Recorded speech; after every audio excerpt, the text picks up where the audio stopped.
Estamos de volta com a parte 2 do informativo 861 do STJ.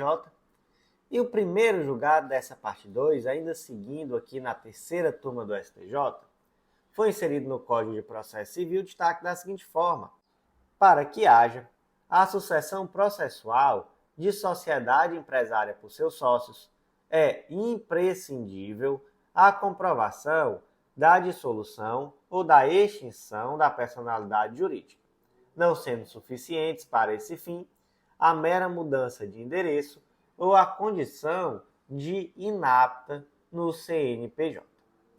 Então imagina o caso concreto assim, ó. Imagina que a Helena e o Otávio ajuizaram uma execução contra a Mosaico Limitada. No curso do processo, o oficial de justiça não encontrou a empresa em funcionamento lá no endereço indicado, tanto no contrato quanto também lá no cadastro, junto à Receita Federal. E aí, além disso, quando foi verificar a situação do CNPJ lá na Receita, estava como inapta por omissão declaratória. E aí o credor, no caso Helena e Otávio, requer que sejam habilitados os sócios como sucessores dessa empresa lá no polo passivo da ação. E aí, gente, essa situação de mudança de endereço, sem informar, não é sem nada, e também de estar inapto o CNPJ, é suficiente para que haja uma sucessão no polo processual? Gente, não. Não. E muito cuidado para não confundir isso aqui com execução fiscal. Na execução fiscal é realmente tudo que envolve execução fiscal, tudo que envolve fisco, é muito bom para o Estado, é muito bom para o fisco. Então nós temos a súmula 435 do STJ que diz assim: presume-se dissolvida irregularmente a empresa que deixar de funcionar no seu domicílio fiscal, sem comunicação aos órgãos competentes, legitimando o redirecionamento da execução fiscal para o sócio-gerente. Então, se fosse uma execução fiscal, era outra conversa, né? Mas aqui é uma ação civil. E aí, na ação civil, para verificar se houve sucessão processual, você tem que verificar se aconteceu o quê? Morte. Não é? Tem que ver se a parte morreu. E PJ morre? Morre, PJ morre. Como é que a PJ morre? Quando ela é extinta ou dissolvida. Aí vem a pergunta: mudar de endereço é morrer? Não, mudar de endereço não é morrer, não. Estar com o CNPJ inapto é morrer? É também não, gente. E se a gente fizer o paralelo com a pessoa física, aí dá para a gente dizer até graças a Deus, não é por mudar de endereço você morrer e por estar com o CNPJ inapto também não ser o equivalente a morrer. Porque veja só, você pessoa física pode ter inclusive o seu CPF bloqueado quando você deixa, por exemplo, de declarar o seu imposto de renda. Da mesma forma, o CNPJ ele pode ser considerado inapto por não ter cumprido alguma obrigação acessória que seria devida. E isso, posteriormente, pode ser algo consertado, né? Uma mera questão administrativa irreversível. Então, CNPJ inapto não equivale à morte, digamos assim, da pessoa jurídica. Quando é que a pessoa jurídica morre? Quando ela é extinta, não é? E aí, por conta disso, se entendeu que no caso concreto não havia uma sucessão processual. Como é então que ficou o destaque? Para que haja a sucessão processual da sociedade empresária por seus sócios, é imprescindível a comprovação da dissolução e da extinção da personalidade jurídica, não sendo suficiente para esse fim a mera mudança de endereço ou a condição de inapta no CNPJ.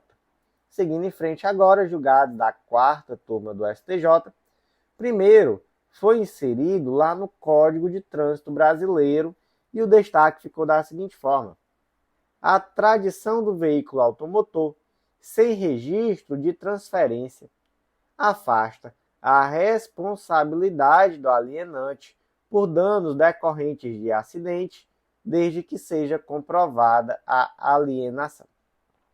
Aqui, gente, é uma leitura do artigo 134 do Código de Trânsito Brasileiro que pode, de fato, trazer uma compreensão equivocada acerca do tema. Porque o que 134 do CTB diz? Que, havendo a transferência da propriedade, há um prazo de 60 dias para que seja feita a transferência do CRV do veículo para o novo proprietário, sob pena de quê? Bora ler aqui. Sob pena de ter que se responsabilizar solidariamente pelas penalidades impostas e suas reincidências até a data da comunicação. Então isso aqui é aquele velho exemplo daquele seu tio que vendeu um carro, nunca transferiu e fica recebendo multa em casa. Gente, vocês acreditam que ano passado meu pai recebeu uma multa de um bugre que ele tinha quando eu era pequeno. O ano do carro, para vocês terem ideia, era 1976, se eu não me engano. Quando eu era pequeno, esse carro já era muito velho. Ele vendeu esse carro lá em 1990 e alguma coisa. E ano passado ele recebeu multa desse carro, acredita? Então isso também pode acontecer com você. Então por isso, transfira os veículos que você vender, beleza? Gente, agora vamos diferenciar isso aqui de uma situação, por exemplo, que você vendeu o carro.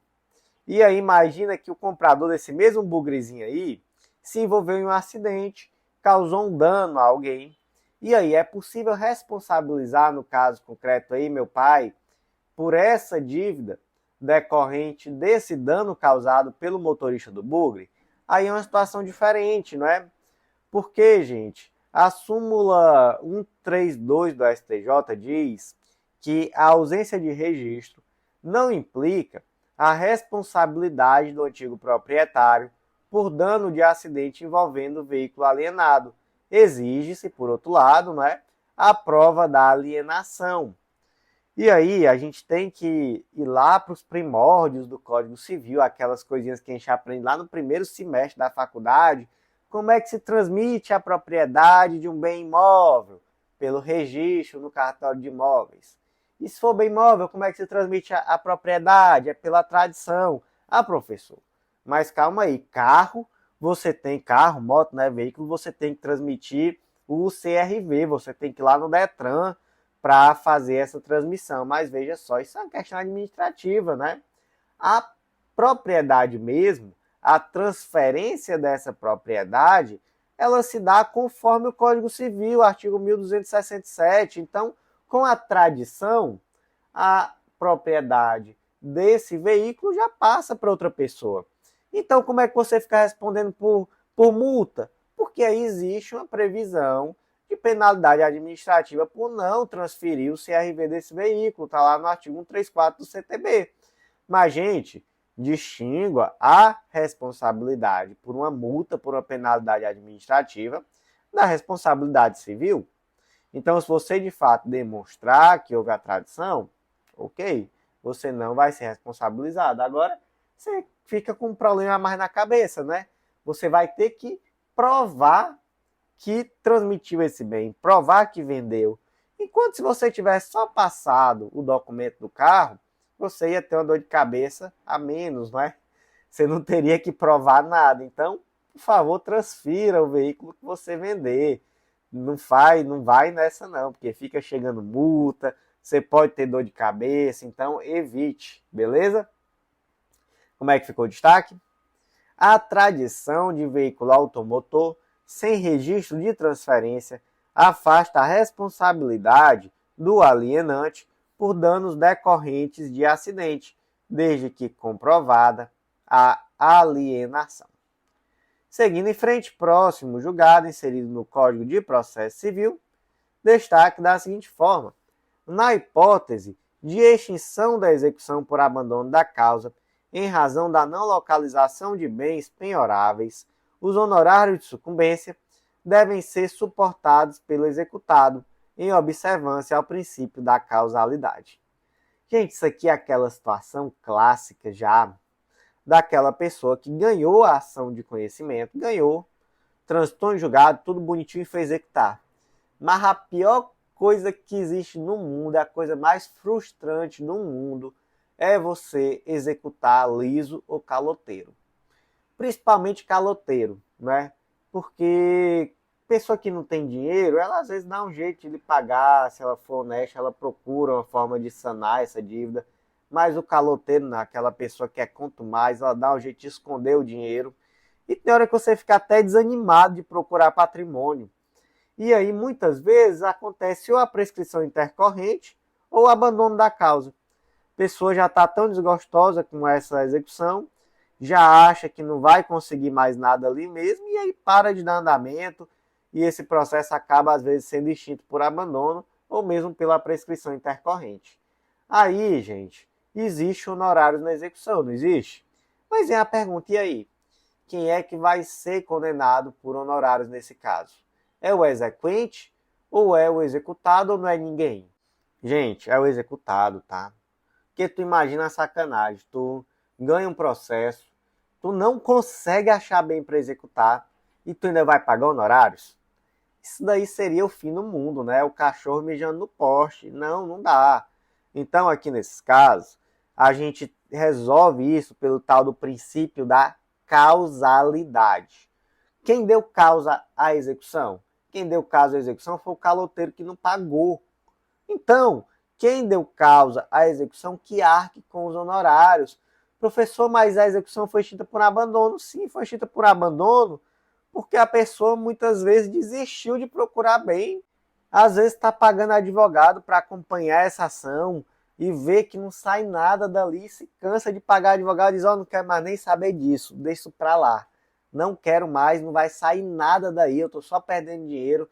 Tanto de dinheiro que eu já perdi nesse processo, eu já levei o calote e agora eu ainda gastei mais um monte de dinheiro no processo, não sai nada, então deixa isso para lá, não quero mais não. E aí, muitas vezes, né, por conta disso, o processo acaba sendo extinto por abandono já na fase de execução. É culpa do credor? Não, gente, o credor aí, coitado. Né? Isso daí é uma coisa frustrante de verdade, você ter uma execução e não conseguir executar. Né? Na advocacia a gente lida com isso muito, infelizmente. Então, gente, como é que ficou aqui o destaque? Na hipótese de extinção da execução por abandono da causa, em razão da não localização de bens penhoráveis, os honorários de sucumbência devem ser suportados pelo executado em observância ao princípio da causalidade. Seguindo em frente, próximo julgado foi inserido na Constituição Federal destaque da seguinte forma: a redistribuição administrativa de competência após anulação de acórdão pelo STJ, não viola direito líquido e certo quando segue o regimento interno do Tribunal de Justiça.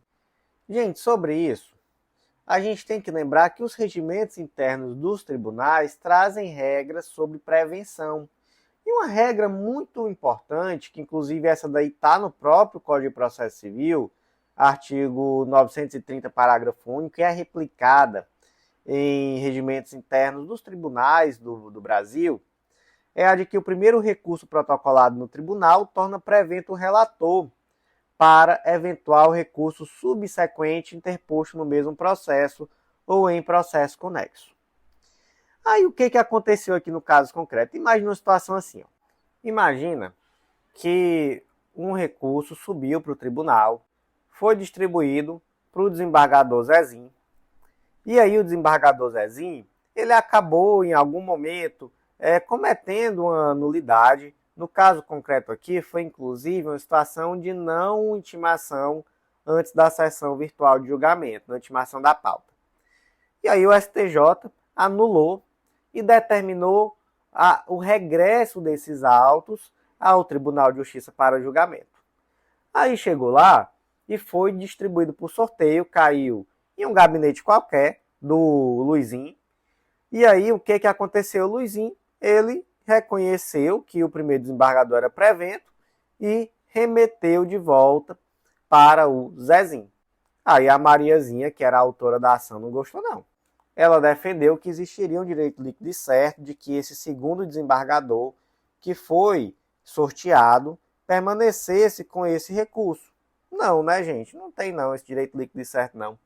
Então, se a redistribuição se deu por uma questão regimental, tudo certo, não é? Regra objetiva. Então, se é uma regra objetiva, não viola direito líquido e certo, não. Então, como é que ficou o destaque? A redistribuição administrativa de competência, após anulação de acórdão pelo STJ, não viola direito líquido e certo quando segue o regimento interno do Tribunal de Justiça. Seguindo em frente novamente, vamos agora iniciar os julgados da quinta turma do STJ. Primeiro deles inserido no Código Penal, destaque da seguinte forma: o sócio administrador, nomeado depositário judicial, responde penalmente por apropriação indébita qualificada, se apropria e deixa de restituir bens penhorados pertencentes à sociedade empresária, independentemente de eventuais vínculos societários. Olha que situação interessante. Nós temos, lá no artigo 68, o crime de apropriação indébita, apropriar-se de coisa alheia móvel, de que tem a posse ou a detenção. E temos uma causa de aumento de pena de 1/3. Quando o agente recebeu a coisa, aí nós temos lá no inciso 2, quando é um depositário judicial. O depositário judicial, então, que recebe a coisa em depósito judicial e gosta da coisa ao ponto de querer ficar com ela, ele comete um crime de apropriação indébita, inclusive com a causa de aumento de pena de 1/3. Belezinha. Então imagina aqui uma situação simples. Ação entre A e B, e aí uma determinada máquina é apreendida com B e é colocada em depósito judicial com C. Né? O C é um depositário judicial, não tem nada a ver com a ação. E aí o C diz, olha que máquina boa, máquina bonita, máquina formosa, vou ficar para mim. E aí não devolve. E aí, gente, qual é o crime aqui? Apropriação indébita. Não é nenhuma dúvida.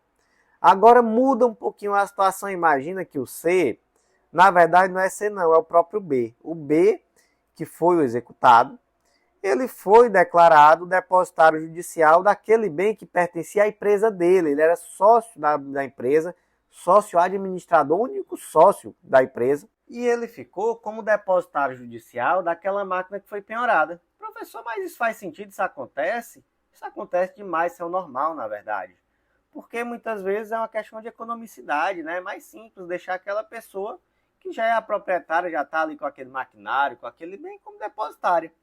Só que aí chegou um momento de expropriar o bem, aí disseram assim, e aí Zezinho, cadê a máquina que tu tá como depositário fiel? Ele, máquina? Sei não, nunca nem vi. Sei cadê não, pode procurar aí, ó. Comigo mesmo não. E aí, gente? Cometeu crime? Sim, apropriação indébita, inclusive com a causa de aumento decorrente dele ser um depositário judicial. Professor, mas a lei não fala, o artigo 168 não fala em apropriar-se de coisa alheia. Nesse caso aí, eu acho que a coisa era dele, não era não? Não, a coisa não era dele. A coisa era da empresa. Ele era sócio da empresa. Então, perceba a autonomia dos bens da empresa em relação ao sócio. O sócio não é dono dos bens da empresa. O sócio, ele tem propriedade sobre cotas da empresa, sobre a empresa, enfim. Mas os bens da empresa são da empresa. São autônomos os patrimônios. E aí ninguém pode querer autonomia só porque é bom, né? Porque mais na frente esse mesmo administrador ele pode defender que o patrimônio dele é autônomo para não sofrer uma execução de uma dívida da empresa. Mas nesse momento ele vai defender que a coisa é dele? Não, né? A autonomia existe e não pode ser só quando é benéfico. Então, como é que ficou aqui o destaque? O sócio administrador, nomeado depositário judicial, responde penalmente por apropriação indébita qualificada se apropria ou deixa de restituir bens penhorados pertencentes à sociedade empresária, independentemente de eventuais vínculos societários. Seguindo mais uma vez em frente, vamos agora para um julgado que foi inserido também da quinta turma ainda, tá? na Lei 11.419 de 2006, Lei do Processo Judicial Eletrônico, destaque da seguinte forma: o prazo de 10 dias corridos para a consulta eletrônica é contado a partir da data do envio da intimação, independentemente de feriados ou dias não úteis. Aqui, gente, nós temos aquela dinâmica de intimação via PJE. Lembrando, tá, que nós temos duas situações distintas, né? Nós temos a possibilidade de intimação via diário eletrônico de justiça e nós temos a intimação via sistema. Agora, né, o que está prevalecendo é que, havendo duplicidade de prazos, prevalece aquele prazo da intimação via diário oficial, diário de justiça eletrônico, mas ainda existe a possibilidade, claro, de intimação também por via sistema. E aí, se você tem prática jurídica, né, se você advoga ou, enfim, trabalha de alguma forma com processos, você já deve ter o hábito de ver lá no sistema PJE que quando chega a intimação lá na aba expedientes, normalmente vem assim, ó, prazo para tomar ciência. Aí é um prazo de 10 dias. Depois, ou você toma ciência, clica lá naquela lupinha vermelha, tomou ciência e começa o prazo mesmo de verdade. Ou então você espera os 10 dias e aí, passado esses 10 dias, começa automaticamente o prazo. E aí vem a pergunta, esse prazo de 10 dias é dias úteis, é dias corridos, como é que é? Feriado ou dia útil importa? E, gente, resposta aqui, simples e clara. 10 dias corridos e se acabar em feriado ou em dia não útil, aí prorroga só para o primeiro dia útil. Então, acabou no domingo, prorroga para a segunda. Mas só importa feriado e dia útil para isso. É o último dia. Aí, no último dia, realmente, aí prorroga para o próximo. Mas, fora isso, dias corridos, beleza? E aí, depois que começa o prazo, né? E o prazo, propriamente, por exemplo, o prazo para apelar, processo civil, né? Falando aqui, prazo para apelar, vai ser 15 dias úteis. Aí já é outra conversa, tá? Então, como é que ficou aqui o destaque? O prazo de 10 dias corridos para a consulta eletrônica é contado a partir da data do envio da intimação, independentemente de feriados ou dias não úteis. Seguindo em frente, agora já nos julgados da sexta turma do STJ, primeiro foi inserido no Marco Civil da Internet, destaque da seguinte forma: empresas multinacionais que atuam no Brasil devem se submeter às leis brasileiras sem necessidade de cooperação internacional para fornecimento de dados. Gente, imagina, por exemplo, que há uma ordem judicial para que o Facebook, a Meta, né, a empresa Meta, apresente determinados dados. E aí a Meta do Brasil diz que ela não tem como fornecer esses dados e que, para que isso fosse possível, seria necessária uma cooperação judicial para que a Meta lá dos Estados Unidos trouxesse esses dados e apresentasse à justiça brasileira. E a empresa se defende dizendo que existe um tratado de assistência mútua em matéria penal entre o Brasil e os Estados Unidos, então que nesse caso seria possível esse auxílio recíproco, mas que realmente a Meta do Brasil não teria como cumprir. Seria necessário utilizar esse sistema de cooperação internacional. E aí, a empresa tem razão ou não? Só lembrando, tá, que Meta aqui foi só um caso concreto didático, tá? A ação aqui eu não estou conseguindo localizar a informação sobre quem era de fato a empresa, mas pensou que não era a Meta não. Mas enfim, né, sendo ou não, isso não interessa. Gente, o artigo 11 do Marco Civil da Internet determina que qualquer empresa que coleta, armazena, guarda, trata registro de dado pessoal ou de comunicação de provedor de conexão ou aplicação na internet, enfim, qualquer desses que pratique pelo menos um desses atos no Brasil está obrigatoriamente subordinado à legislação brasileira. Então isso aqui já mata, tá? Não precisa de cooperação internacional. A empresa, ela atua no Brasil? Atua. Então ela tem que se subordinar à lei brasileira, inclusive ela tem que ter alguém no Brasil com poderes para cumprir decisão internacional. Gente, imagina o pandemônio se fosse diferente. Imagina se toda ação contra a Meta que precisasse de algum dado tivesse que passar por um procedimento de cooperação internacional. Isso aqui era melhor fechar a meta no Brasil logo, não faz sentido, né? Mesma coisa para outras multinacionais que atuam no Brasil, especialmente redes sociais, né? Porque rede social é uma produção de dados interminável, diárias, a cada segundo. Então, imagina, toda vida que o Brasil precisasse requerer algum dado, tivesse que passar por um procedimento de cooperação internacional. Não faz nenhum sentido, né? Então, como é que ficou o destaque? Empresas multinacionais que atuam no Brasil devem se submeter às leis brasileiras sem necessidade de cooperação internacional para fornecimento de dados. E o último julgado de hoje foi inserido no Código Penal, destaque da seguinte forma: havendo previsão legal de penas alternativas, cabe ao magistrado a escolha fundamentada da sanção mais adequada ao caso concreto, inexistindo hierarquia ou preferência legal entre as modalidades. Imagina aqui, por exemplo, que o Zezinho praticou um crime de ameaça. Qual é a pena do crime de ameaça? Detenção de 1 a 6 meses ou multa. Ou seja, detenção ou multa, não é? Aqui nós temos a possibilidade do juiz escolher uma ou outra. Aí o juiz, diante do caso concreto, aplicou a pena de detenção de 1 mês. Não aplicou, então, a pena de multa. Aí vem a pergunta: o Zezinho teria um direito subjetivo, a opção menos gravosa, que para ele seria a pena de multa? Resposta, gente, não, não é? Não. De fato, há uma possibilidade do juiz, com base no caso concreto, aplicar ou a pena de multa ou a pena de detenção. E ele vai fundamentar, não é? Ele vai, de fato, verificar as circunstâncias do crime e ele vai aplicar aquela pena que ele entende que é necessária e suficiente para a prevenção e repressão do crime. Agora, como muitas vezes esses crimes de ameaça acontecem no âmbito da violência familiar e doméstica, né? Então aplica-se a Lei Maria da Penha, eu quero que vocês se lembrem que lá na Lei Maria da Penha tem o artigo 17 que diz que é vedada a aplicação exclusivamente de pena de cesta básica ou outras de prestação continuada, bem como a substituição da pena que implique o pagamento isolado de multa.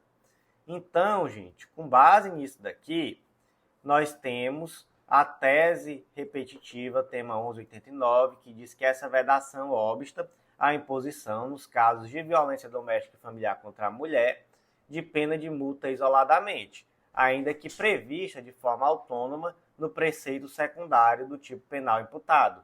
Então, muito cuidado com isso, tá? Se for um crime no âmbito da Lei Maria da Penha, não é possível aplicar só a pena de multa. Então, realmente, o juiz vai ter que aplicar a pena de detenção, nesse caso aqui da ameaça, por exemplo. Agora, se for uma ameaça na rua contra uma pessoa aleatória, enfim, aí o juiz ele tem a opção de acordo com as circunstâncias do crime, justificar por que ele vai aplicar só a detenção ou só a multa. Lembrando que aqui tá, é um crime que é pena de detenção ou multa, né? Então aqui é alternativo. Não é detenção e multa, que aí realmente você aplicaria cumulativamente, beleza? Então, como é que ficou o último destaque de hoje? Havendo previsão legal de penas alternativas, cabe ao magistrado a escolha fundamentada da sanção mais adequada ao caso concreto, inexistindo hierarquia ou preferência legal entre as modalidades. E, meus amigos, por hoje foi isso. Eu agradeço muito mesmo a você que ouviu até o final. Já deixa aquele like, curte, compartilha. Conta para o seu amigo quanto é legal esse nosso informativo, quanto esse professor é simpático e o quanto você gosta do nosso conteúdo. Então compartilhe na sua rede social, marca a gente, manda naquele grupo, porque tudo isso é um grande incentivo à continuidade desse trabalho. Então por hoje foi isso. Eu agradeço a você que ouviu até o final e até a próxima.